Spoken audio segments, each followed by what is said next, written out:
guys, I am sitting on the floor in my dorm right now because my dorm tour video hasn't come out yet, but I got asked to make a video specifically about my belly piercing, so we're gonna get into that today. So the person who asked me, I'm gonna put their YouTube username here because I do not yet have editing skills to insert an image into a video.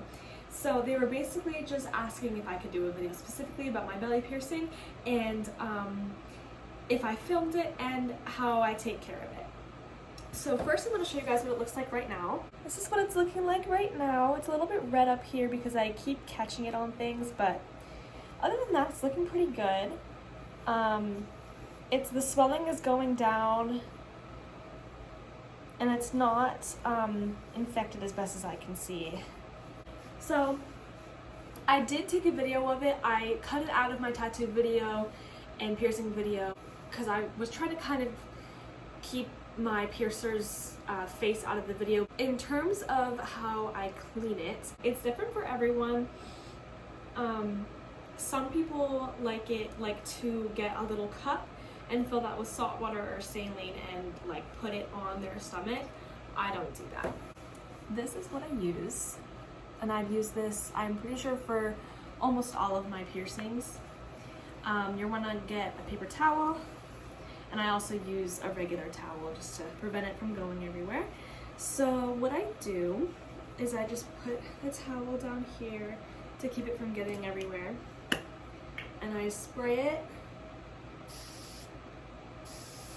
And I usually try to move it. You're not supposed to move your piercing around too much, but I do try to move my skin around a little bit so I can get into the crevices and like make sure I'm really getting it clean, and then I immediately making sure I'm getting it wiped off of my stomach and kind of around, but making sure that the towel does not touch my piercing.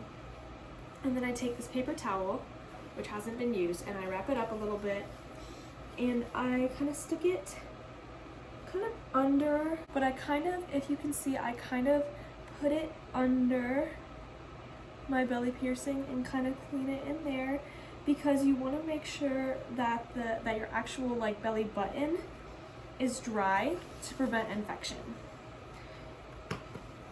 So I make sure everything is dry, throw the paper towel away, and we're good to go. This is probably going to be a pretty short video because I don't really know what else there is to say other than that. So I will say it's very different from cartilage piercings, but it is very similar to these lobe piercings here.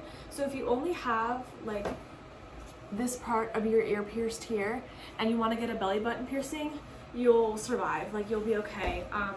It's not going to be an enormous amount of pain. Keeping it dry, it's kind of the same as most other piercings. You want to keep it dry. Don't put it in water that you wouldn't drink for at least 3 weeks, excluding salt water that you use to clean it. Pain level for me was maybe a 3 out of 10. You want to make sure that you have like low-rise pants and you're wearing shirts that aren't super tight, because it's gonna rub against your piercing. It's gonna make it very, very like red and like upset. What's the word? Irritated, kind of, because it's gonna just pull on your piercing. It's gonna be really painful. It's not fun. Most jewelry for piercings, you can't take it out for like 6 months. Sometimes it's anywhere from 3 months to a year, and I think for this it's 6 months. I could be wrong. I don't really have any interest in changing it. I got it pierced specifically because like with this specific one because I like how it looks. Sometimes it'll be like a knob down here and then this jewel up here and not the jewel on both. I like the jewel on both. I like how that looks. I like how that looks better. If you're gonna get any kind of piercing done, don't, like, other than like maybe like your first and second piercing, go to a tattoo shop. Don't, unless it's like your first or second piercing, don't go to just some random shop around the corner.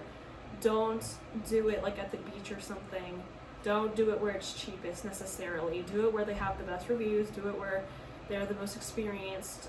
Do it where someone has a good reputation. Tattoo shops are good for this, but guys, do your research before you get pierced, because sometimes you can't undo it. Sometimes you get infected, and that is not fun. I will say, I think I do use, like for the spray, I think I do use a absurd amount. Like sometimes you really just need to spray it and that's it, but this one I feel like is more likely to get infected than my ears. I don't know why I think that. I personally sleep on my stomach. I would recommend training yourself to not sleep on your stomach when you get your belly button pierced, because I have been trying to sleep on my stomach and like I lay on my stomach all the time. It hurts. With most piercings, you want to try to keep soap out of it, just because the soap might dry and then it might become infected. If you are going to use soap, do unscented, like no dyes. That's the same for tattoos, really. I don't put any lotion. I always like rinse it out in the shower, because if shampoo or body wash or conditioner or even like my hair color refresher gets in it, you just want to make sure that that keeps clean. Sometimes the swelling of a piercing will go down, and it's recommended that you replace it with a smaller size. But for me, I've never really done that if it's not cartilage. That said, listen to your piercer. Like, I am not a professional. Take my words with a grain of salt. The only reason that I'm saying all of this is because I was asked to make a video on it. That's all. I'm not a professional.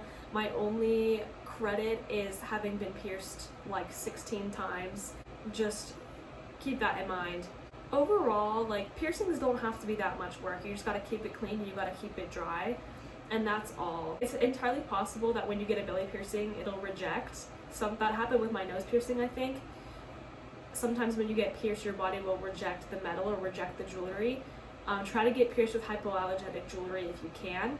If not, then, you know, you gotta be like me and just hope for the best. I think it's pretty rare for jewelry to be rejected out of your body, but again, I don't know. So, sorry for the kind of short video, guys, but thank you for watching, especially if you stayed this long. And subscribe, and I'll see y'all next time. Bye!